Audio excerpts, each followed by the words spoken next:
It was all Jim Ross going to bat for him and putting in a good word and saying, look, it's all on me. It's my signing. Don't worry, it's all on me. And obviously it worked out. And Vince saw the value in having somebody like Mick Foley. Because within a few months, he was wrestling Shawn Michaels for the championship. And they were put him over The Undertaker in a way that nobody had been put over The Undertaker before. They were giving him wins on pay-per-view over The Undertaker. So that worked out for JR. That worked out really well for Mick Foley. But again, at the time, why would Vince McMahon pay Mick Foley more money than a guy like Mark Merrill if he didn't see anything? I mean, Johnny B. Bad was a relatively successful kind of mid-card act in WCW. He had some success. Cactus Jack did too, but Vince McMahon doesn't see anything in Cactus Jack. What the hell's he going to pay him for to pay Mark Merrill? That doesn't make a lot of sense. The Solomonster at gmail.com. That is the email address for questions, comments, PayPal. Use that email address as well. Follow me on Twitter at Solomonster. I am going to be flying out to Miami tomorrow morning to find the podcast early this week. I'll be boarding the ship on Monday. I have no idea what my internet situation is going to be. I have no idea if I'm going to have internet, how often I'm going to be checking it. I don't know, but anything from the ship is interesting. I'll tweet out, so that would be a good place to follow along my Jericho Cruise adventure this week. And then I come back later in the day on Friday. I know there's an NWA pay-per-view that night. I'm guessing I'm not watching it. Worlds Collide on Saturday. I'd like to try to watch. Sunday's the Royal Rumble. I'm going to try to do a podcast next Sunday. I don't know what I'm going to cover. I have no idea beyond talking about my trip and the Dynamite show, which I won't be able to stream live on Wednesday. I can talk about that. I don't know if I'll even do another RSPW rewind. I mean, all this stuff takes time. So let's operate under the assumption that there will be a podcast, episode 636, next weekend. I just have absolutely no idea what I'm going to be covering. So it may be a little different from the norm. And then that night is the Royal Rumble. And as soon as the Royal Rumble goes off the air, I will be going live on YouTube covering the entire show, good, the bad, and the ugly, of the Royal Rumble, and I hope you'll join me in the chat. It should be a fun time that night. I also want to give a shout out to Don Tony, the Don Tony and Kevin Castle show. He is also now on YouTube. He's finally got a presence on YouTube, and he's going live during the week for some of his shows, and that's very cool for him to be doing the video thing. So you show him some love and support as he begins his maiden voyage on YouTube. I want to give him a shout out. And I think that's it for now. So again, if you want to get in on the Royal Rumble pool, you may do so. You can apply for membership in the group. I'll try to get you in. Just like the post that you see pinned to the top. If you don't see it for any reason, just search around Zach Holger. It's a Zach Holger post. Just like that post and you'll be in the pool. You can join the rest of us. I haven't checked to see if the numbers are posted yet, but by the time you hear this, there should be numbers issued already for all of us in the group, maybe in a separate post. So I'm very curious what number I draw in this year's Royal Rumble. And that will be your number, by the way, for both Rumbles. So if Women's Rumble winner is number 18, and that was your number in the pool, then you move on to the final Rumble pool. And that'll be your number for the Men's Rumble. That's how this game works. So I will see you guys at some point along the way. I don't know when, but I will see you next weekend for sure. Have yourselves a fantastic week. If any of you are going to be on this Jericho cruise, and if some of you are going, hopefully we will meet up at some point. I don't have anything planned, but hopefully we'll hang out for a little bit, say hello, if you see me. Hopefully I'm not seasick. Boy, wouldn't that suck? I've not been on a cruise before, so I can't say for sure I won't get sick. But I've been on boats plenty of times and usually fun. So I figure you pop a Dramamine and everything should be A-okay. But yeah, if you see me hurling my lunch off the side of the ship, be sure to come along here and say hello. You can just check out the We have taken objective. And I will see you guys back here for Sound Up at some point next week. Until then, take care, guys. The Solomonster sounds off. Yep.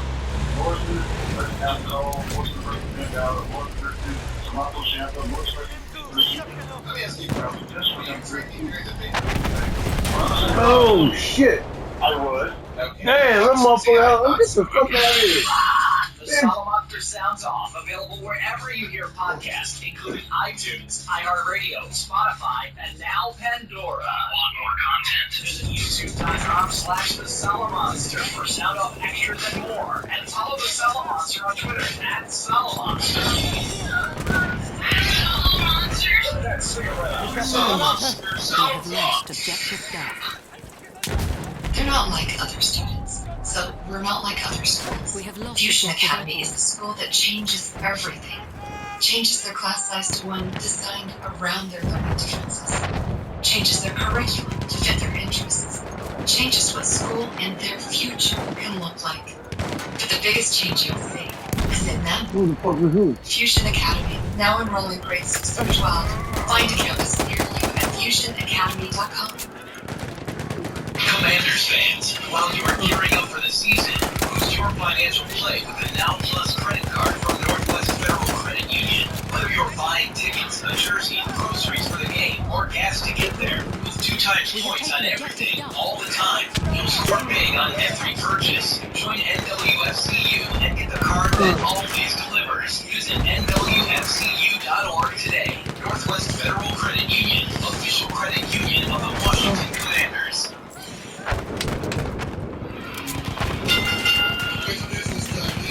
The Salamonster Sounds Off. It's not good shit.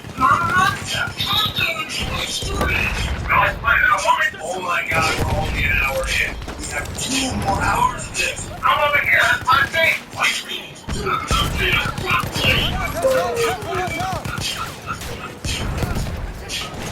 Back on Dryland for my big boys of the high seas and karaoke with John Monson. This is episode 636 of the Salamonster Sounds Off for Royal Rumble Sunday, January 26, 2020. I am the Salamonster. I have much to share about the Chris Jericho Rocket Wrestling Rager and AEW Dynamite on a boat. That cowardly Orange Cassidy imposter didn't have the balls to show up. Thankfully, the real deal made it up for it. And met far too many people who actually thought that I was the man himself. It was scary how many people seem to legitimately think that I was in fact Orange Cassidy. Or am I? You still have not seen the 2 of us in the same place at the same time, so how sure can you really be? The most satisfying feeling, though, was our last night on the ship, when I finally was able to shave my face. I could not take it anymore. I don't know how you people do it. It was all itchy. I couldn't wait to shave that shit off. In the span of 5 minutes, I went from Orange Cassidy back to David Bryan. It was great. Anyway, I'll get into all that later. Now, that will probably be most of the show this week, since being on that ship really took me out of the loop. I've been trying to play catch up for the last 2 days. No RSPW Rewind this week. That'll be back next week. And I did not get to see NWA Hard Times. They had their pay-per-view on Friday night. Did not have a chance to see it. I have not even gone through all of the results yet. But I did watch Worlds Collide last night, NXT versus NXT UK, so I am going to have a review. I'll talk about that a little bit later on. And we're going to go through some updates to the Royal Rumble card tonight. We'll do that first. But before all that, just to run through some business here, don't forget Awful.com is still partnered up with the Sound Off, offering everybody listening a free book. If you just use our link, awfultrial.com/Salamonster. Here in the month of January, you still have time left. Punch in that URL, sign up for your 30-day trial, and you can cash in on 1 free wrestling book or non-wrestling book of your choosing. awfultrial.com/Salamonster. Also, if you want to become a PayPal VIP, you may do so on the Salamonster.com. You'll see the PayPal button on the right-hand side of the page. And also now, I have added it to the top of our YouTube page. Go to the main Salamonster Sounds Up YouTube page of the channel. You'll see some little icons up top, probably for Spotify, iTunes, and all that. You'll see a Donate Now link for PayPal. If you click that button, it'll take you to the same place. And $10 or more will get you a shout out. Thank you to John Luscangelo, for the pop star Paul Hamilton, Deadpool James Herrera, Mark for Ryan Becerra, Beast Mode, Brock Joseph, Brandon the Mounting Medina, Killshot, Card. Moldovan masochist Alexander Mata. He's kind of the Bruce Beefcake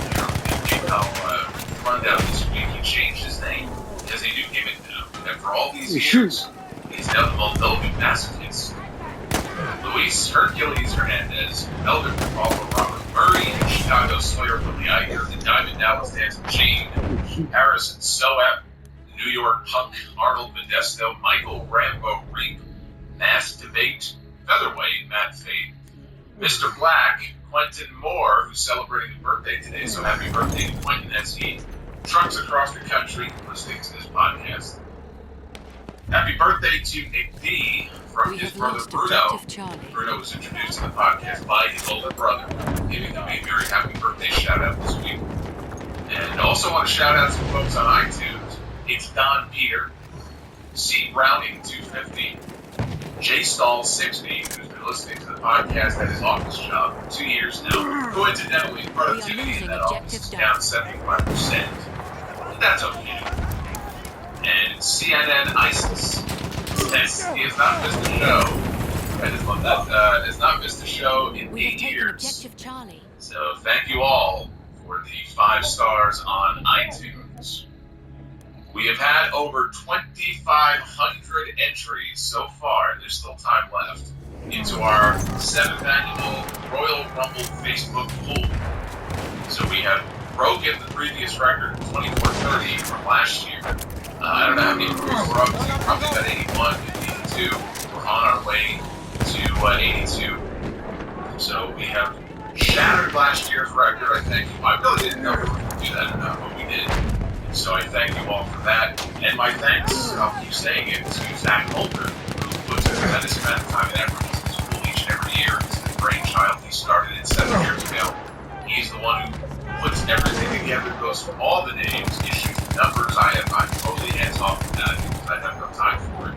But I'm part of this like all of you. I got my number. There's prizes that are going to be issued for the 3rd, 2nd, and 1st place winners. We've been through what those prizes are. You can look them up in the thread if you want to know what the winners are going to receive. There's still time to enter, a few more hours. Just find the original post pinned up top of the group in the announcement section and like the post. I would say maybe leave a comment at this point for Zach just to make sure he sees you. Maybe you want to tag Zach Holker. But there is still time. You can still enter up until a couple of hours or so before the pay-per-view tonight. Numbers have already been issued for everybody else who's already applied. You can still get your number, but everybody should have a number by now. They're listed in a separate post that is linked within the original one. If you want to find out what the numbers are, take advantage of the Control F function if you're using Windows at least. And then that is the easiest way to search for your name on this just wall of text. 80 some odd rules. Control F, type in your name, it should pop up if it's on the list. If it's not, you can let Zach know.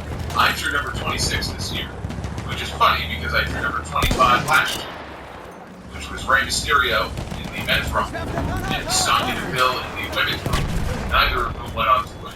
And 25 is a good number, but so is 26. So I'm going to remain optimistic about my chances this year. I won my pool 3 years ago with the number 23 spot. Randy Orton had that year, number 23. That was the rumble they did in the Alamo Dome. And he went on to win the entire thing. So now we root for number 26.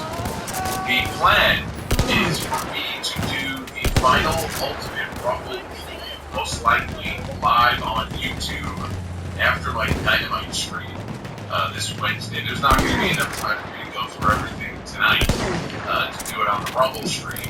But when I go live for my AEW Dynamite review on Wednesday, when that review is over, I plan to spin the wheel live on the air, and I'll take the 1st, 2nd, and 3rd place winners on the air. So that way you have a visual aid, and you can watch, and everything's on the up and up. So that's the current plan. By then we should have all the winners and all the people sorted. I can then take all 80 some odd names, because the way it works is each person who won their respective pool will be added to this final ultimate pool, from whence we will choose the 3rd place winner first, and then the 2nd place winner, and then of course the grand prize, the grand poobah. So that's the plan. And again, still some time to get in on the action if you are not yet in the pool and get your number. I did my Royal Rumble predictions a week early because I knew I was going to be away this past week with you missed them, let me run through the card one final time, and I'm going to sprinkle in some thoughts on some of the events that went down on Raw and SmackDown this week on the Go shows. I did go back and I watched what I missed while I was in the middle of the ocean this week. The pay-per-view airs tonight from Innovate Park in Houston, Texas, in a newly added match. Andrade will defend his United States Championship against Puerto Carrillo.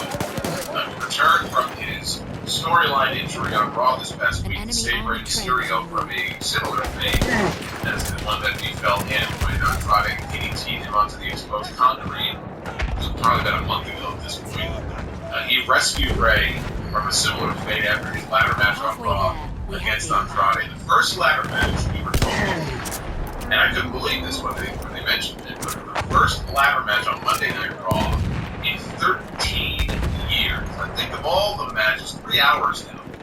This show has been 3 hours since 2012. That's a lot of matches, a lot of content, a lot of gimmick matches, table matches, falls count anywhere matches, 2 out of 3 falls matches. Train has arrived. And to think that we have not had a ladder match on Raw, at least a one-on-one ladder match, in 13 years seems impossible to believe, but apparently it's true. On Monday, the last one that I can find a record of was the 15th anniversary of Raw, way back in 2007.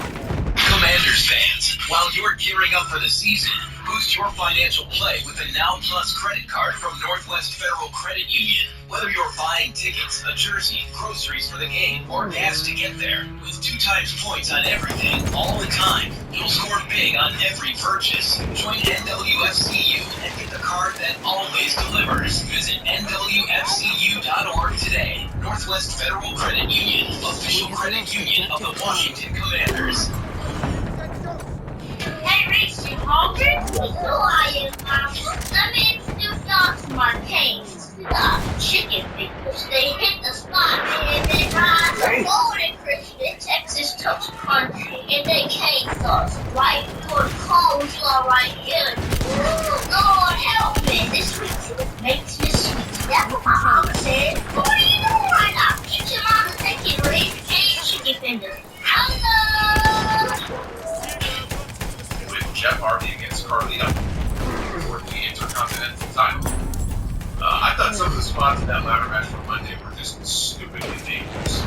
Especially with Rey in there. I mean, you talk about tempting fate. He's done pretty well as far as avoiding injury in his comeback here so far in WWE. I mean, he was out for a little while with an arm injury, but in terms of his knees and everything else, Rey has, held up pretty damn well after a period many years ago where it seemed like he was made out of glass. And then you put him a week before the Royal Rumble on the Go Home episode of Raw. The ladder match where he's taking these stupid bumps. I mean, there's no such thing as a safe ladder match. But this was even more dangerous than the standard fare that, I guess outside of Money in the Bank. But some of the things that these guys did, even Andrade at one point, he took some bump backwards off the ladder and his head, it looked like the back of his head smacked another ladder. I'm like, what are you doing? Do you want these guys to be off the pay-per-view on Sunday? I mean, it was a good match. I give them their props. Objective butter. It's a damn good match, but man. So Andrade won after giving Rey a hammerlock DDT down through a ladder. Carrillo made the save after the match. I think this will be a good match tonight between Andrade and Carrillo.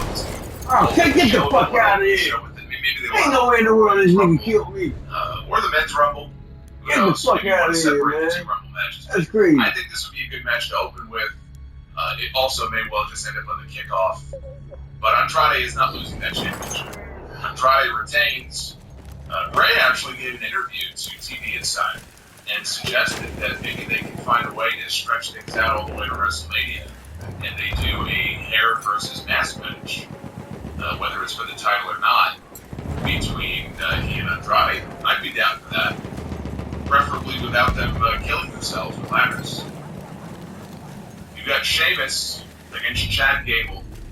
I picked Sheamus last week. I mean, my mind has not changed on any of these predictions, by the way. These two, I think, this will be the first time we see them in the ring one-on-one. And I can envision a scenario where these two end up having good chemistry the way that Sheamus always have with Daniel Bryan. And if that's the case, if they give them some time, this could be a really fun match. Or, given that Sheamus just came back, they can have him just destroy Gable in 3 minutes and be done with it. But Sheamus is the winner either way. King Corbin against Roman Reigns in a Falls Count Anywhere in the Stadium match. They take advantage of the stipulation here in this big baseball stadium, and they get creative with it. It could be fun. It could be fun. The stipulation, the setting that they're going to be in, if they get creative with it, it could turn out to be fun. But whether it does or it doesn't, this needs to end tonight. This has to be the end of this feud. I am so sick to death on this SmackDown show every week. Roman Reigns and Baron Corbin, Dolph Ziggler, Bobby Roode, King Corbin, Roman Reigns. Fuck off. Enough. This ends tonight. Which, of course, means that, given the stipulation, they can have Baron Corbin win, and then have Roman Reigns win the Royal Rumble, and then have another match at the next pay-per-view between them. Fuck off. This has to end tonight. And Roman Reigns is still my prediction, because any other outcome here means this feud is not over. And I don't even want to entertain it as a possibility, even though I just did. Let's pretend I didn't see it. If Bayley, defending her SmackDown Women's Championship against Lacey Evans, Lacey had pinned Bayley in a non-title match 2 weeks ago on SmackDown. The woman's right. I don't think she does the same thing. In fact, I think the SmackDown Women's title match at WrestleMania will probably end up being Sasha Banks against Bayley. And so in order to do that, Bayley has to keep the title. Now, I watched that Lacey Evans promo from SmackDown where Michael Cole walked over on stage and he interviewed Lacey Evans, and she got all emotional, talking about her father and his battle with addiction and bullies, and she hates bullies, and, you know, look, she was getting emotional during the promo. Just because she got emotional during the promo does not make it a good promo. And I'm looking at the substance of what this woman is saying here in this character on this telephone show. And she's talking about Sasha and Bayley and how they're bullies, and I'm not going to stand around, I hate bullies. I just dislike bullies, and I had to stand up and do something about it. And I'm listening to all of this stuff. And I was not a fan of this, as you can tell, I was not a fan of this.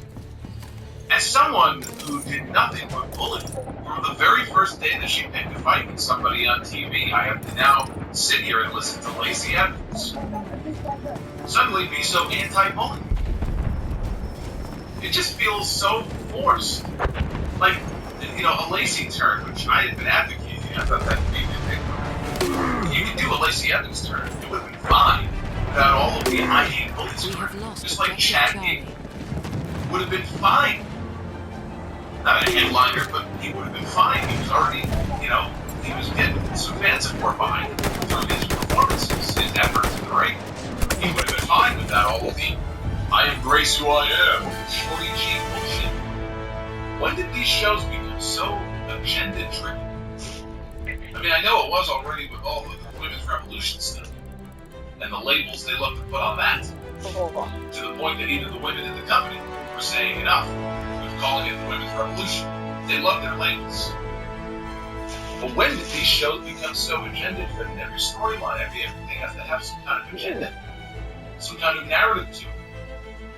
It's like they have a quota that they need to reach on. How many narratives and agendas can we put forward? All right, this person, you're gonna, no bullies, anti-bullying, and then this guy, you're short, so, you know, believe in who you are, and don't, you know, embrace who you are. What's going on here? What is this nonsense? I mean, I get that it's a show that's targeted at children. Actually, that's not even true. You look at the Lana Lashley stuff on Monday night, I don't see how you can say this is a show that's targeted to children. But they sure do love to cater to the PG children demographic.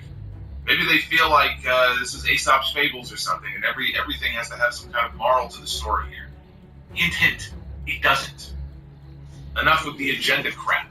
It feels forced. Becky Lynch defends her Raw Women's Championship against Asuka. This has to be the night that Becky finally gets that win that she has not been able to get over Asuka. I mean, look, if Asuka were to win, If you get into arguments out of me, I think it would take a lot of guts on their part to have Asuka win again, when people probably figure Becky's getting her win back. And Asuka's one half of the women's tag team champion, so people look at this and go, Asuka's not winning the title. She's not going to have two belts. They're not going to have her beat Becky again. Well, what if she did? What if she did? And they drag this out to WrestleMania. And at WrestleMania, Becky gets her beat. This is assuming they're not doing anything with Becky and Rousey, which I still feel like they will. That'd be pretty incredible if they actually had the guts to do it. I don't think they will. So Becky Lynch wins here, she gets her win, and she retains her championship. Daniel Bryan takes on the Fiend, Bray Wyatt, for the Universal title in a strap match. They keep getting excited about this. Maybe it's a stipulation. I can't think of the last time I saw a strap match in WWE. That was this amazing match. I mean, Savio Vega and Steve Austin had at least one really memorable strap match, from what I can remember. I mean, it can't be done if you have the right talent, you book the match in the right way. The Fiend's matches so far, I mean, I love the character and split personality shit, I love all of it, but his matches leave a lot to be desired. I'm not sure any strap match stipulation is necessarily the wisest move, but I trust in Daniel Bryan. It is not impossible, but it's very difficult to put Daniel Bryan out there in a big pay-per-view match like this and have him shit the bed.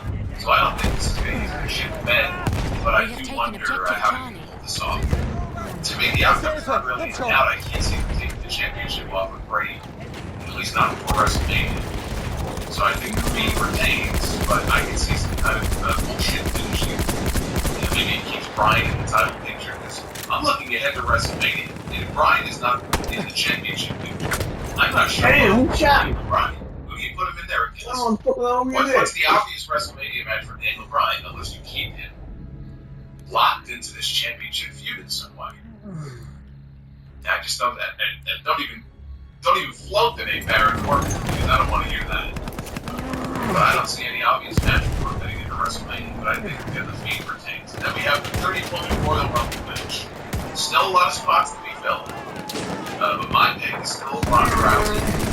Return to win. And her name has not been talked about so mostly. She's not been seen or heard from.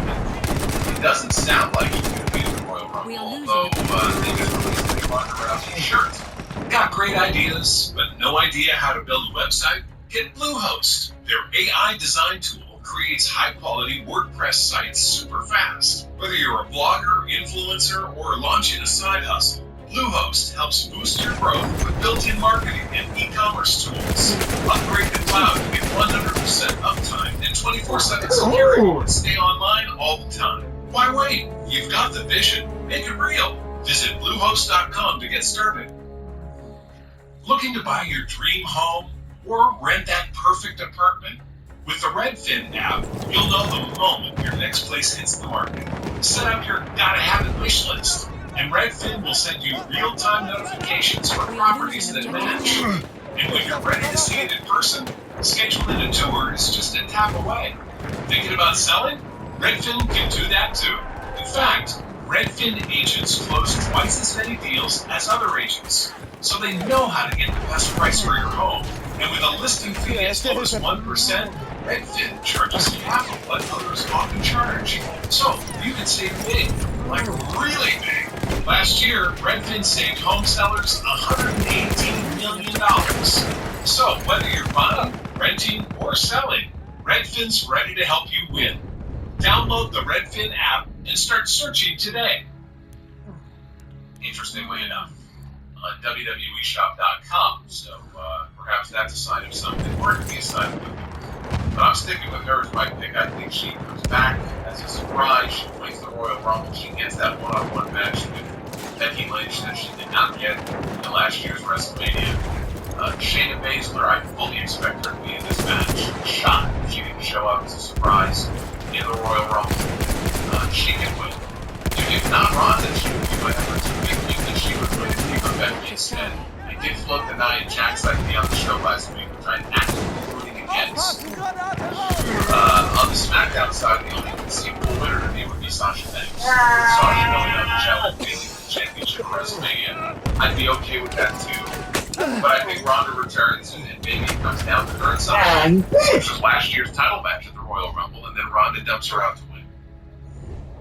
And then we have the 30-man Royal Rumble match with WWE Champion Brock Lesnar entering in the number 1 spot. Cain Velasquez says in all these interviews that he's going to be in the Royal Rumble match. Maybe he eliminates Brock. Brock kicked Ricochet in his Ricochet last Monday, so maybe Ricochet gets his revenge by dumping out Lesnar. Kofi Kingston may be looking for revenge as well. None of these are going to end up being Brock's match at WrestleMania. I mean, Velasquez is good.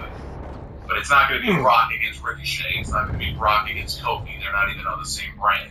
But that doesn't mean you can't give him some memorable revenge spot where Brock is distracted and they dump him out of the ring. Look, you can have anybody eliminate Brock Lesnar with the right distraction. Marco fucking Stunt was a surprise in the Royal Rumble match. Even Marco Stunt could eliminate Brock Lesnar. Would not advocate that. But with a little bit of assistance, even he can eliminate Brock Lesnar if you do the right distraction. If somebody is outside the ring and distracting Brock, I mean, these wrestlers are easily distracted by their own theme music, okay, or someone else's theme music. Anybody can eliminate anyone at any given time. So, yes, you can give it to Kofi, you can give it to Ricochet. There's a lot of possibilities here. Look, maybe we get some surprise NXT entrance that goes face-to-face with Brock. There's lots of possibilities here. Seth Rollins, he said on Monday night he wants to go back-to-back and win the Royal Rumble again. Maybe his new partner, Buddy Murphy, comes about. You know, it is every man for himself. Rollins and Murphy, by the way, are the new Raw Tag Team Champions after beating the Viking Raiders last Monday. They have an actual tag team in their stable, but the belts go to the 2 single stars. But I'm okay with it because it puts gold around Buddy Murphy's face. Not the first time, not the last time we'll see that. Puts gold around his face, and I'm glad to see that position so high up on the board. Rollins, meanwhile, set a new record on Monday now. Most reigns as Raw Tag Team Champion with 6. And he did it with 5 different partners. Did it twice with Dean Ambrose, once with Roman Reigns, once with Jason Jordan. Let's not forget him. Once with Braun Strowman. And now with Buddy Murphy. Drew McIntyre, he's promised to Claymore Randy Orton's head off his shoulders after Orton brought him an RKO on Monday. So you got that little side story going on. In the end, I think that they go the predictable route and have Roman Reigns win and challenge the Fiend at WrestleMania. I have not been paying much attention to all.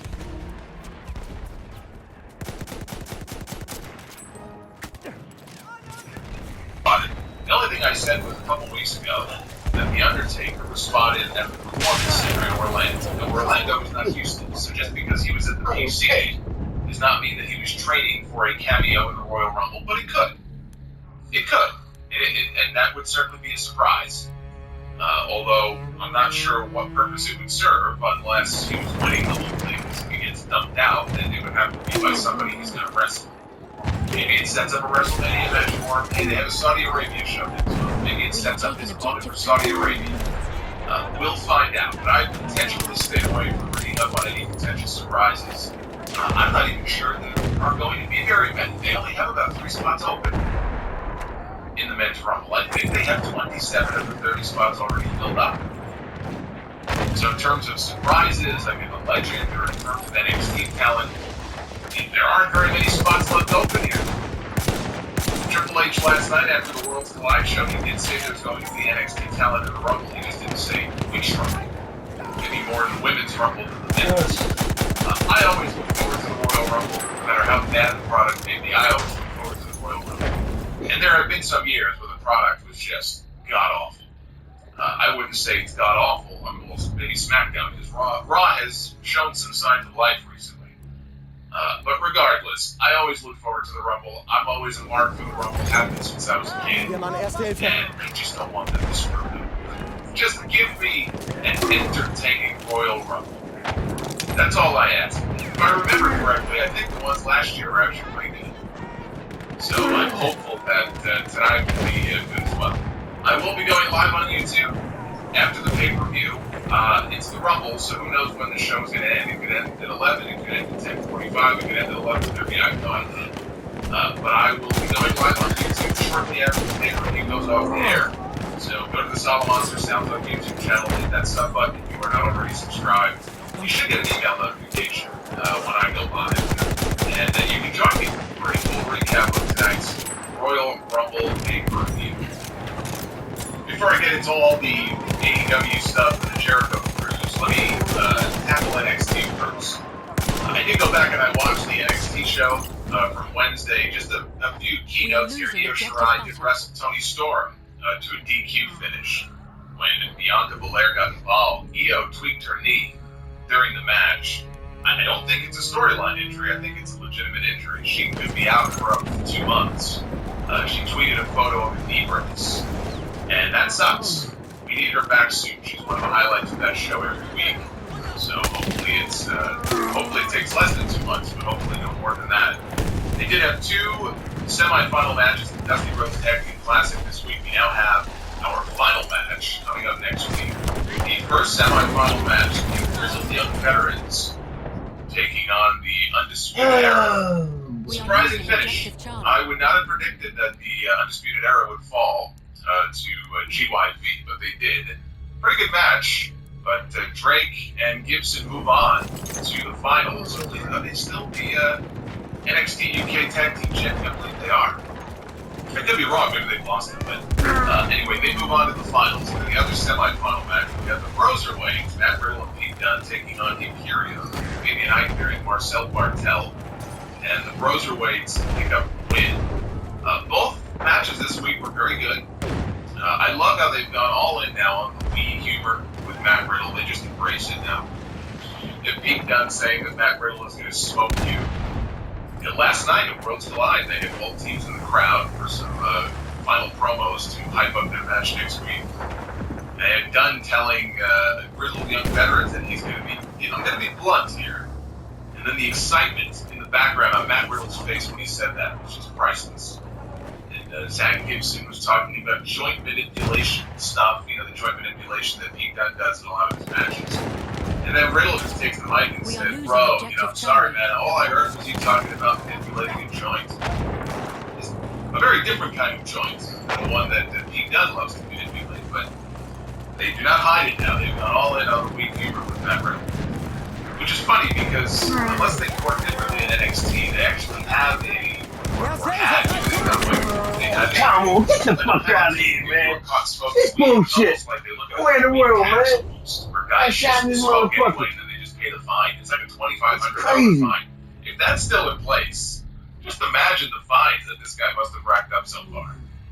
They just make fun of it on TV. And they had the North American Championship on the line for the main event. Keith Lee beating Roderick Strong. 20-minute match. Very good match. Very good match. Not any kind of classic that you're going to remember much from, but they had a very good match. And Keith Lee is the new North American champion. So they did put gold on him, just not the gold. They didn't put the NXT title on him. And him being the North American champion now tells me that he is not going to be coming to the main roster. Well, I guess they're all kind of main roster. Raw and SmackDown anytime soon. I think that's probably a good thing, if we're being honest with each other. It doesn't mean that he can't show up as a cameo in the Royal Rumble tonight. But they just put that title on and he's not going anywhere. So, what I saw was enjoyable. And this week coming up, we've got Tegan Nox taking on Dakota Kai. I'm kind of surprised they're not holding off until TakeOver.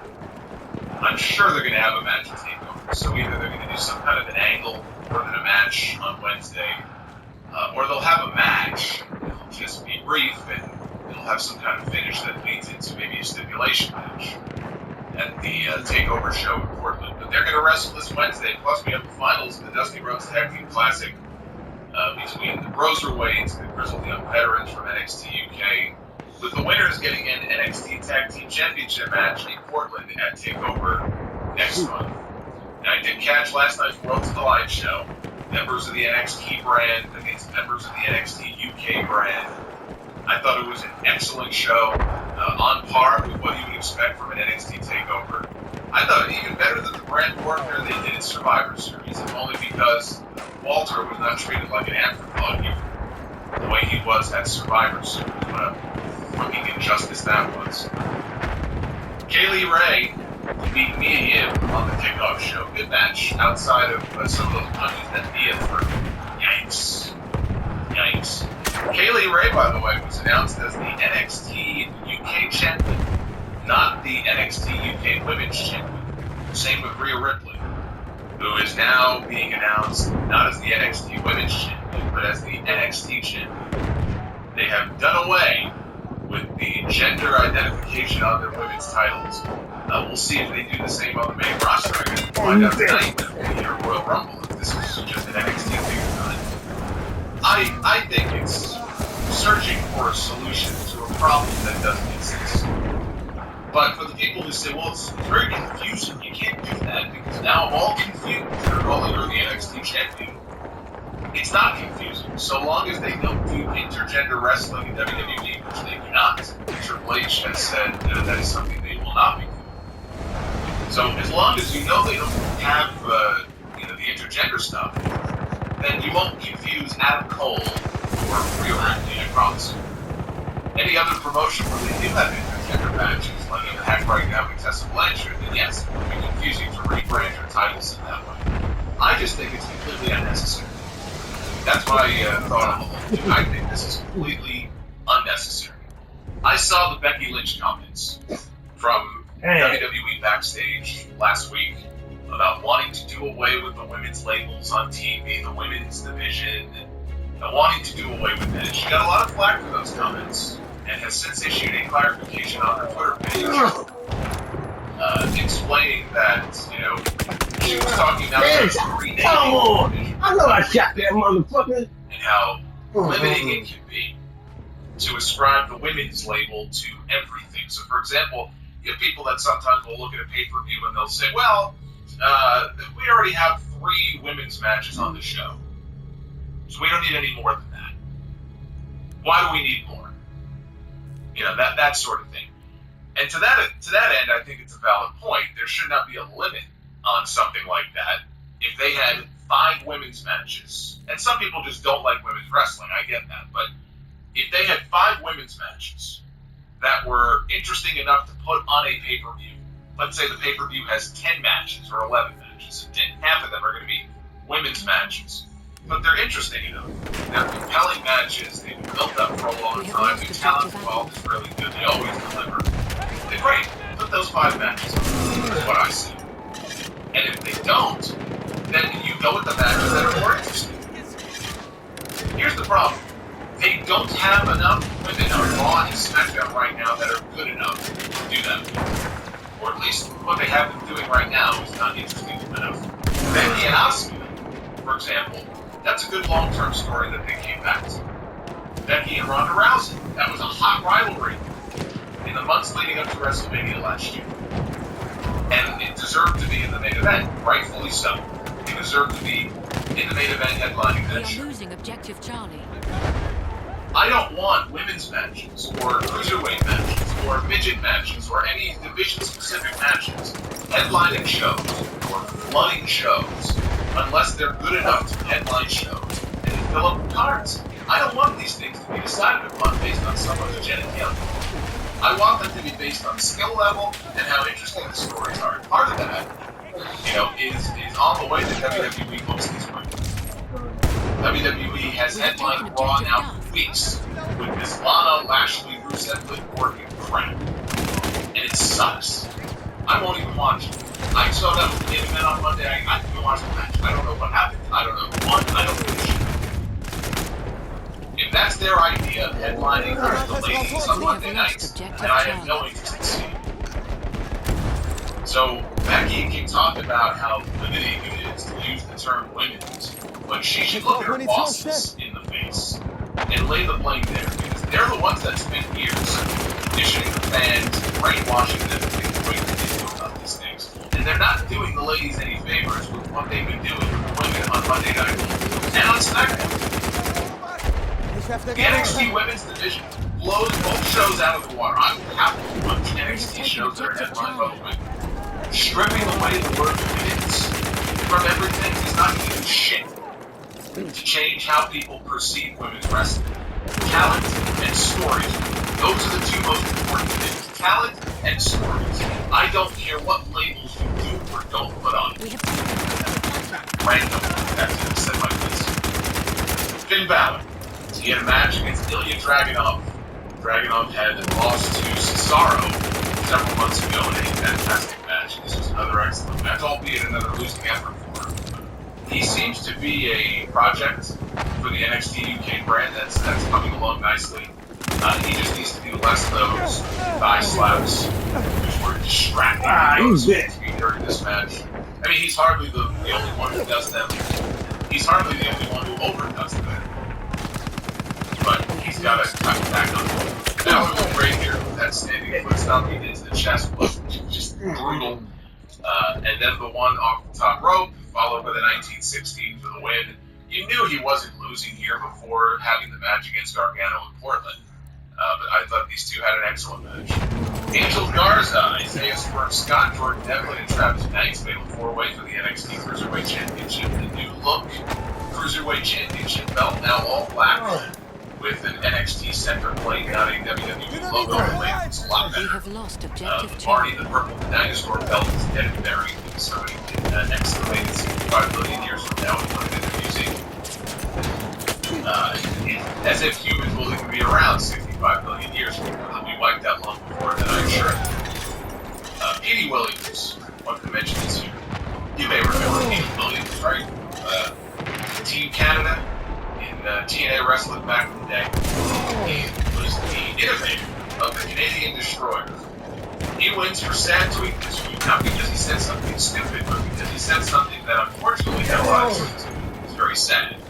He tweeted last night, I don't know if it was during or after the Cruiserweight match was over, but there were some GIFs online, and one of the GIFs online was a Destroyer spot, which looked smooth as all hell, looked great, but of course it didn't win the match.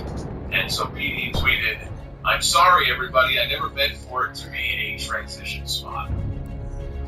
A sad but accurate tweet. I too have said before, having watched Pentagon put in Lucha Underground and not always using it as a finish, that the Destroyer is not a move that should have ever been used as a transition spot. It should always be, or should have always been used as a finish. And now it doesn't feel like one at all because it's been used as a transition so much. Everybody, WWE, in NXT, in AEW, I mentioned Lucha Underground before, everyone. It's just spread over these last few years like a virus. You know, even Adam Cole. One of Adam Cole's best moves is the Panama Sunrise. What is the Panama Sunrise? It's a destroyer. Now he uses the last shot as his finish. The knee to the back, knee strike to the back of the head. Alright, that's pretty brutal in theory, right? You don't want somebody smashing their knee into the back of your head. The Panama Sunrise should be his finish. It's a cool looking move. You're spiking the guy right on top of his head. It always gets a reaction. Why can't he win his match with the Panama Sunrise? Why does he have to use that as a setup? There's a lot of people, like great wrestlers, but a lot of people are guilty of this. I think GD is absolutely right.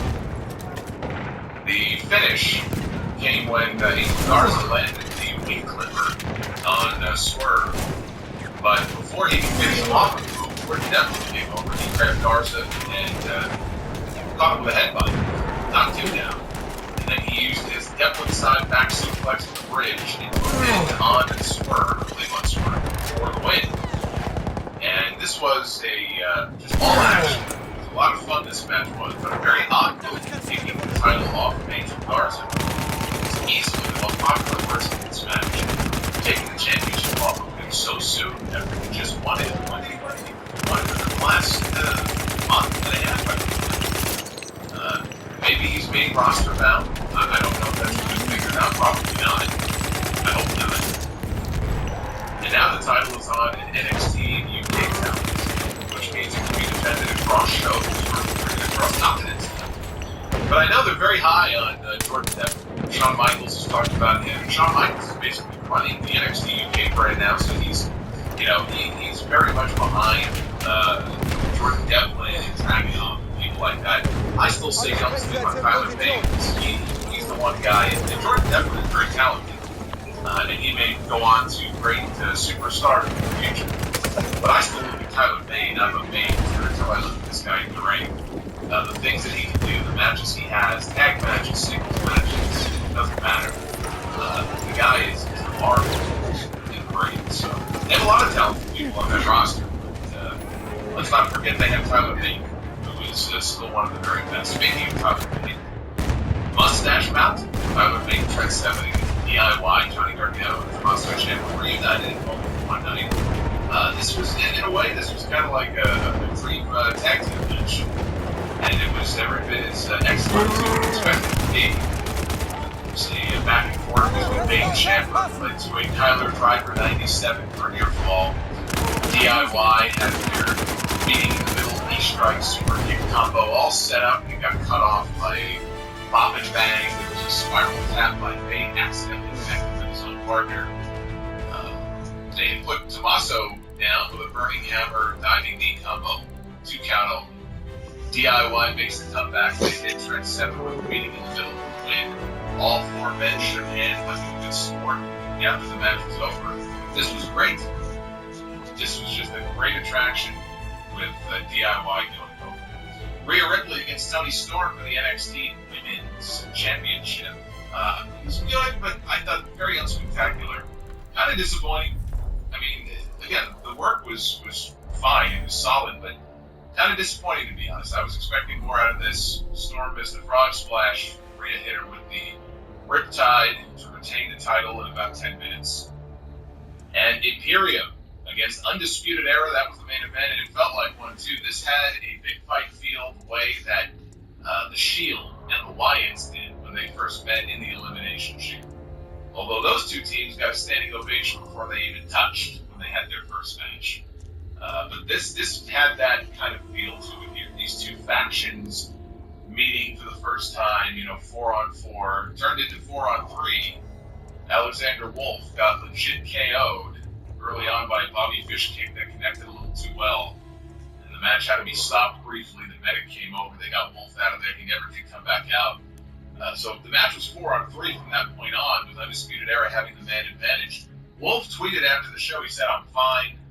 It was all my fault." He put hashtag chin up because he had his chin tucked, I guess, when he shouldn't have. So, lesson learned. I don't think he'll be doing that again.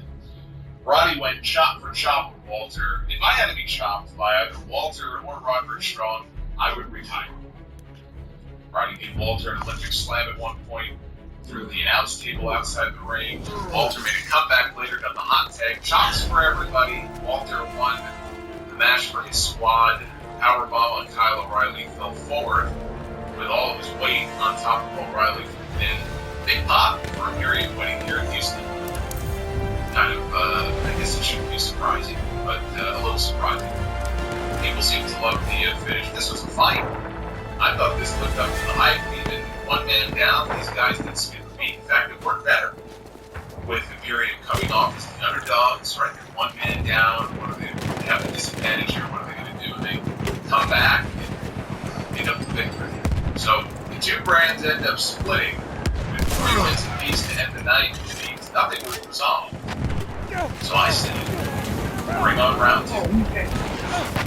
As you know, I was on the Chris Jericho Rocket Rescue Ranger at Sea Part 2. I did not go on the first cruise last year.